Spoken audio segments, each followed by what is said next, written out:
Durante este último año hemos realizado muchos cambios en nuestras vidas para protegernos de la infección por un virus potencialmente peligroso. Hemos aprendido cómo reunirnos en Zoom, cómo trabajar o educarnos en casa, cómo protegernos cuando vamos en público. Se nos ha recordado que debemos lavarnos las manos con más frecuencia, usar máscaras y distanciarnos socialmente. Casi todas las áreas de nuestra sociedad y cultura han sido visto afectadas.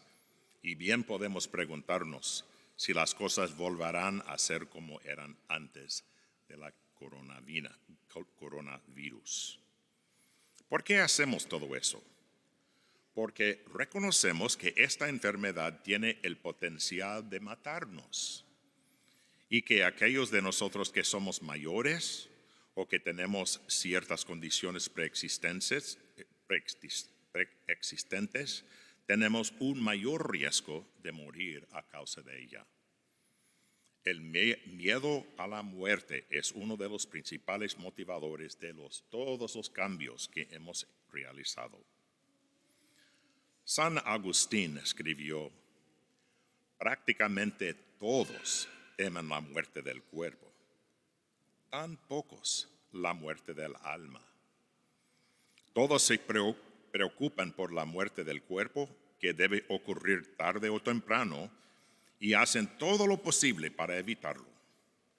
Sin embargo, todo lo que uno hace para evitar la muerte es en vano.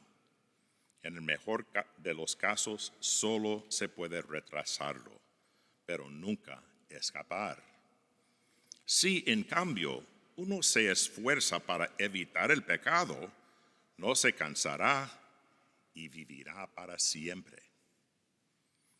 Durante la Cuaresma, nos enfocamos en aprender a evitar el pecado. Buscamos el perdón de los pecados que hemos cometido a través del sacramento de la reconciliación, la confesión, y nos involucramos más plenamente en prácticas que nos ayudan a evitar el vicio y cultivar la virtud, para que podamos seguir a Cristo como personas libres. Cuando fuimos bautizados, todos nuestros pecados fueron perdonados. El pecado original fue quitado, es decir, se nos dio la capacidad de responder plenamente a Dios y amarlo con todo nuestro corazón. Pero todavía estamos inclinados a pecar. Y vivimos en un mundo que se ha ido alejando cada vez más de las creencias y prácticas cristianas sobre las que se construyó nuestra civilización. Estamos constantemente bajo la influencia de reemplazar los valores cristianos por valores seculares. Nuestra cultura está infectada con ideas y prácticas erróneas, muchas de las cuales son incluso más contagiosos que el coronavirus. ¿Cómo podemos protegernos de ellos? Primero, debemos ser capaces de reconocerlos por medio de familiarizarnos con las verdades que Jesús ha revelado a través de su iglesia. Necesitamos llegar a saber cómo amar a Dios y al prójimo. En nuestra primera lectura se insinúa cómo ocurre esto. Dios hizo un pacto con Israel en el monte Sinaí después del Éxodo. Un pacto define la relación entre personas. Y este se basó en su acuerdo de vivir según la ley de Dios, la ley más perfecta que los seres humanos jamás habían visto ni verán. Pero Israel rompió el pacto. No guardaron esa ley. No por alguna debilidad de la ley misma, pero porque era perfecta. Reflejaba sus propios pensamientos de Dios sobre cómo debemos comportarnos. El problema era en la gente. Estaban infectados, enfermos del pecado, y era una enfermedad fatal. Al mismo tiempo que Dios les permitió ir al cautiverio en Babilonia por violar ese pacto de la ley, Dios también prometió que en el futuro establecería un nuevo pacto con su pueblo, uno que les proporcionaría una manera de tener sus pensamientos escritos dentro, en sus corazones. En esa nueva relación, todos conocerían a Dios y Él perdonaría sus malas acciones y no recordaría más su pecado.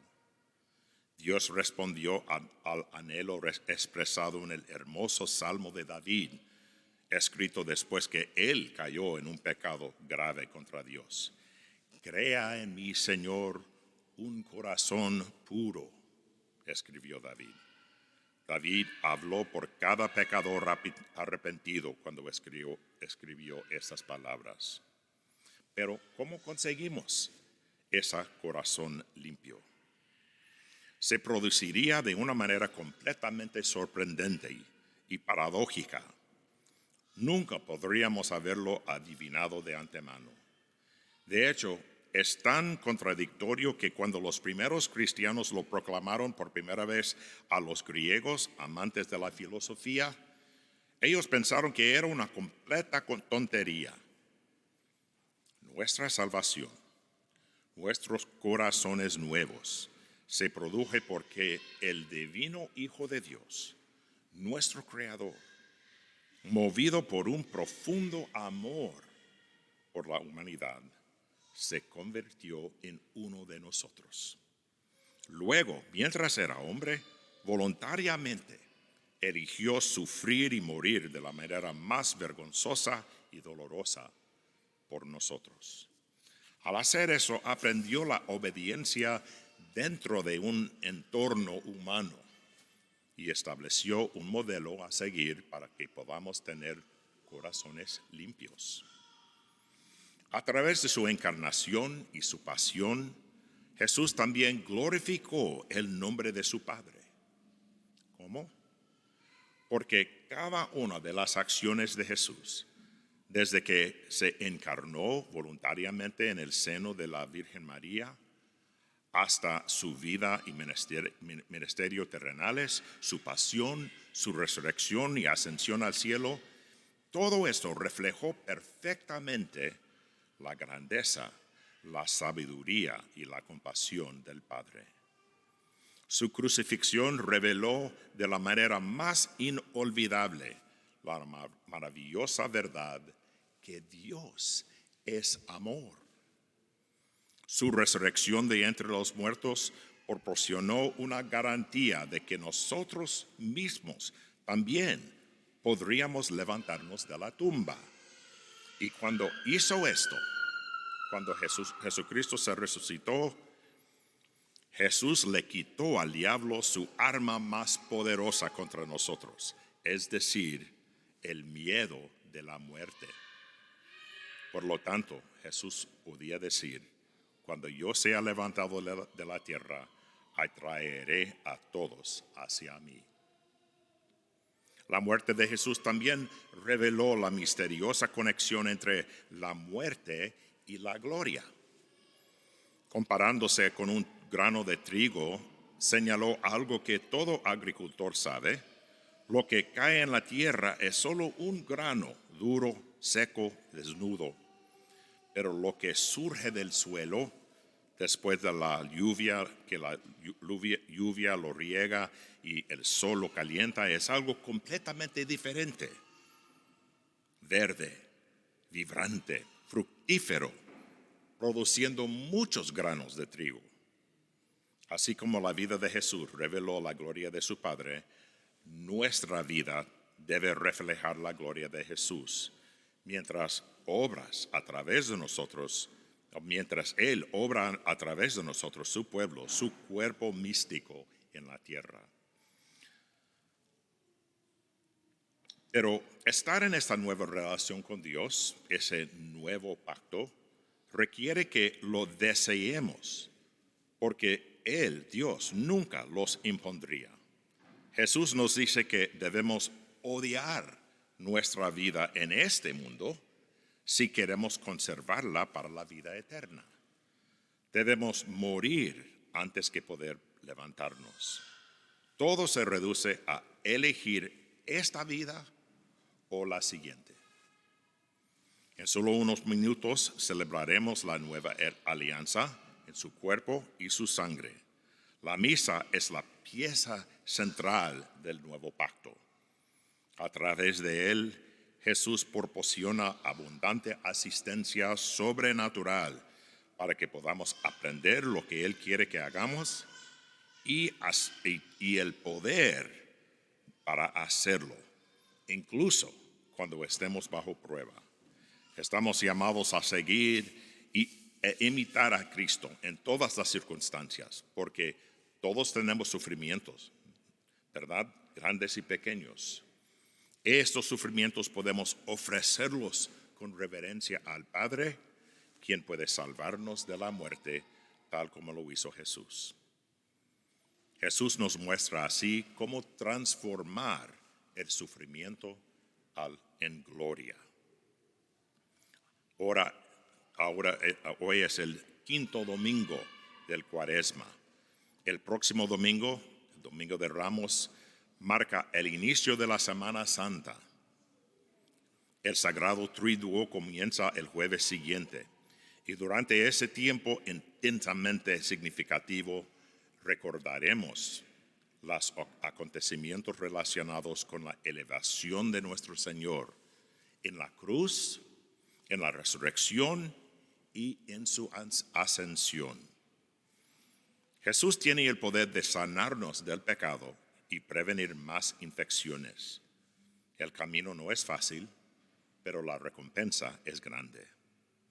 Entonces, avancemos sin miedo, confiando en que Dios nos honrará si servimos a su Hijo. Para continuar con la cita de San Agustín que comencé antes, si a un hombre se le dijera, si no deseas morir, debes navegar por los mares, ¿vacilaría en hacerlo? Si a un hombre se le dijera, si no quieres morir, debes trabajar, ¿se dejaría vencer por la pereza? Dios nos manda a hacer cosas menos gravosas para darnos la vida eterna, pero descuidamos obedecer.